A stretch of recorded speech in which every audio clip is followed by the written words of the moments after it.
Okay, so we're going to start chapter 6, which is about momentum and collisions. So to start this, we're going to start off with momentum, which is a property of an object with mass and velocity. And in physics, the symbol for momentum is P. And this P is equal to mv, where P, right here, this P, is the symbol for momentum. So all this is just a property. If you have mass and velocity, you have momentum.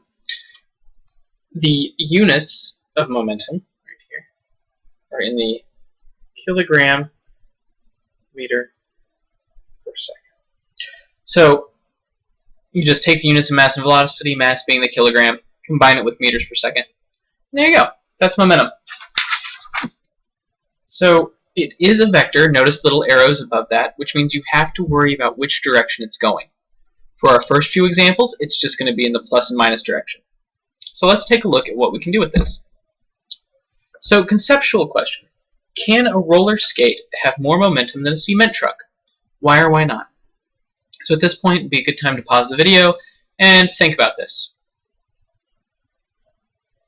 Okay, I'm going to assume that you did that. That's my antivirus program that just popped up there. It's alright. So, what's the answer? And if you think about it, yeah, even though roller skates have really, really small mass, what happens if that cement truck is stopped? What's its momentum? What's its velocity? Well, if we remember that P equals mv, then you come back and you think, well, if v equals 0, this logically goes to momentum equals 0. So it is possible. You just either have to well, that's one option. One option is you have the cement truck stop. The other option is that you have a roller skate moving very, very fast, which is dangerous. So don't do that. Okay, so now we're going to talk about changing momentum. So if we start with momentum, we've got that P equals, well, that's not what I meant to do. I am using a new little writing pad, so I apologize if I write like kindergartner, but at least my drawing won't be affected, so that's good. So if we look at this and we say that P equals mv, and we want to look at this and how it changes with time. So we'll change that with time, and we'll change this with time. Now if we look at this and we say that, there we go, that's me changing pens. If we say delta P equals delta T, and this equals m times delta V, we're assuming that mass is going to be constant in this case, which is why it's not going to change. Delta V over delta T. Well, let's take a look at this quantity. Change in velocity over change in time look familiar? Hopefully it does, because that is acceleration. So if we get this, we now have delta P. Let me erase that real quick. So now we have something that looks like, here, I'll even erase this part. Now you have something that looks like delta P over delta T equals mass times acceleration. What's that look like? Well, this is a force. So all this means is that if you have an outside force, you can change an object's momentum, which is how this works. So if we go one step further, we actually define this quantity as impulse. We define this impulse as a force exerted over a time. And this happens because we say, right down here, because we say delta P over delta T equals the force, or you can say that a change in momentum is caused by a force acting over a time. So that's all momentum is, or impulse is. It's a force that acts over a time. So how do you use this? Well, oh, and sorry, let's define this change in thing real quick. We'll say change in equals momentum, velocity, final minus mass times velocity initial. So that's just the general form for the change in. The part you should really look at is box around here. That's the one you should know. That impulse changes momentum. So I'm going to erase that real quick. And those stragglers out of here. So what does this mean? Well, if we look at this, okay. So now we're going to look at a conceptual example to figure out what this means. So let's pretend that you have a car. And you'll notice that I draw it just as well on this as I do in real life. So that's good. And your car is going with some speed.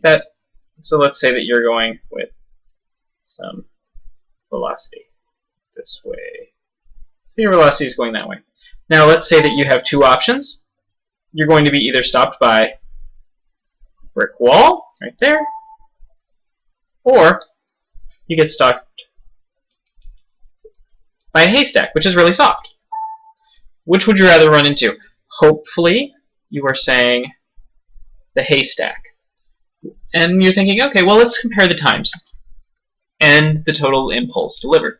So impulse changes momentum. In both cases, your change in momentum is going to be the same. You had the same car, same velocity, and you stop in both cases. So which one stops you sooner? So if we look at the brick wall example, you notice that brick walls will stop you very, very quickly. Whereas this haystack over here, t equals a big time, a bigger change in time.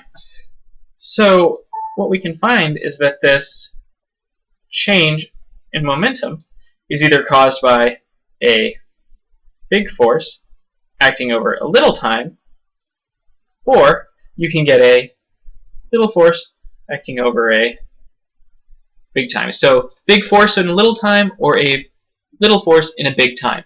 Kind of cancels it out, but it's the same. I mean, the change in momentum is going to be the same. So in most cases, when you run into something, you want a smaller force, which is why you want to extend the time. It's why airbags work, because they take longer to stop you than hitting a dashboard. So I posted a video link to Time Warp Baseball. I only normally show the first couple minutes, but I think it's really neat. So if you wind up watching more of it, that's great. So stop watching this video, watch that video, and then come back here. Okay, hopefully you did that. If not, watch it again. Okay, moving on. So let's do an example problem, and let's find the average force is exerted on a baseball. So our givens, it's a fastball speed. The World Series is coming up. Royals just won tonight, so that's great. Fastball speed comes in about 97 miles an hour. I've been watching that little pitch tracker. So 43.8 meters per second. The exit speed is about 103 miles per hour, or 46.05 meters per second. And the time that that bat is in contact with the ball is about 0.7 milliseconds. And the mass, 150 kilograms, is the mass of a regulation baseball. So I looked that up because I was curious. So this is an impulse problem. So if we look at this, we know that we're going to start off by using this delta P is equal to force times time. Now you want to solve for force, right? So what do? Let's get this delta P is equal delta P over T. Delta T equals the force applied, which is what you want. So now we have to start breaking this down, and we get mv final minus mv initial over T equals force. Keep in mind, momentum is a vector, so if let's draw a little picture over here where we have this little person, let's get a bat, and here comes baseball. Ooh. So our V initial is actually going to be negative. And then after this person hits the bat, they're really good at hitting. the final is positive. Okay, so let's plug numbers into our example, and you get, I'm going to pull this out, you get 0.150 times 46.05 minus 0.50 kilograms, sorry, 150 kilograms, make sure that decimal point's there, I'd hate to lose that, times negative 43.8 meters per second. And then we divide this, whoops, wasn't an angle there, we divide this by 0.0007 seconds. And when you plug this all in, you should wind up getting a number that looks a lot like this page. Hit the button on the calculator. Somewhere around 19,071 newtons. Here, the number again was 19,071 newtons. Which is pretty big, because if you figure 1,000, it's about a couple cars, weight of a couple cars. So that's it. That is the force delivered to a baseball. And I guess, that compares with the time warp video that we showed you where they said that force of a major league person hitting a baseball, about the weight of a couple cars. So they were right. So that was the first video. If you have any questions, please email me. And join me again, and I will talk about conservation of energy. Thank you very much. Sorry, conservation of momentum. We've already talked about conservation of energy. Have a good one.